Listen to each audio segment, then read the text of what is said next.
Praise be Jesus Christ. I was talking to one of our high school students the other day, and a student was talking to me about how she was so taken back by the miraculous, the supernatural phenomena present in the lives of the saints, and different Marian apparitions, the ones that have been deemed legitimate and credible, worthy of belief by the church. And, I couldn't help but think of, back when I was a high school student, one of the saints I was so taken back by was St. Padre Pio. And St. Padre Pio has become one of the most popular saints in the life of the church in our own day and age, a pretty recent saint. So he was someone who died in the 1960s. So, we have pictures of him. We even have videos of him. And Padre Pio was a guy who even during his lifetime was just known to be like someone who was like a miracle man. I guess that's the best way to maybe describe him, during his own lifetime. He was someone who people claimed he had the gift of bilocation. He would appear in two places at the same time. Padre Pio would know things that, no human knowledge would have been able to give him, like how this person on the other side of the planet was doing.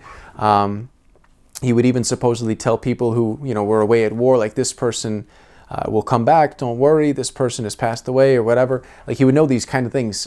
Padre Pio also was attributed to having the gift of reading souls in the confessional. So people would come to him in confession and he would actually be able to know their sins, even if they didn't confess them. So I know when I was in high school, I had a high school teacher, an awesome religion teacher, whose friend went to Padre Pio for confession way back in the day. And this man made his confession to Padre Pio.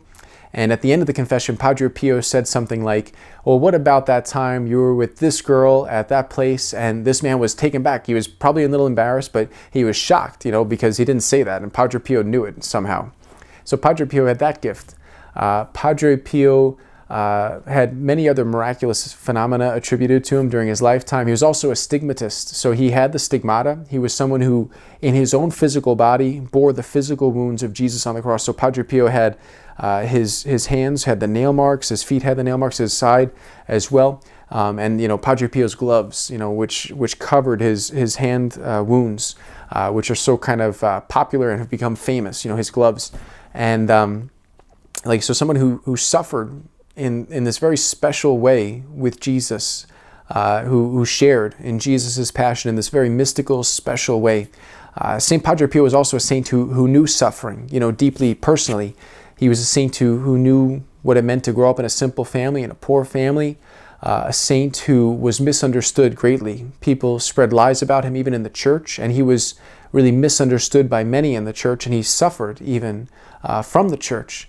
But Padre Pio suffered with Jesus. He suffered in a very saintly way. He suffered in a holy way. And so he's a great saint to hold on to, especially in difficult moments, especially in times of suffering. So St. Padre Pio is an awesome saint for suffering.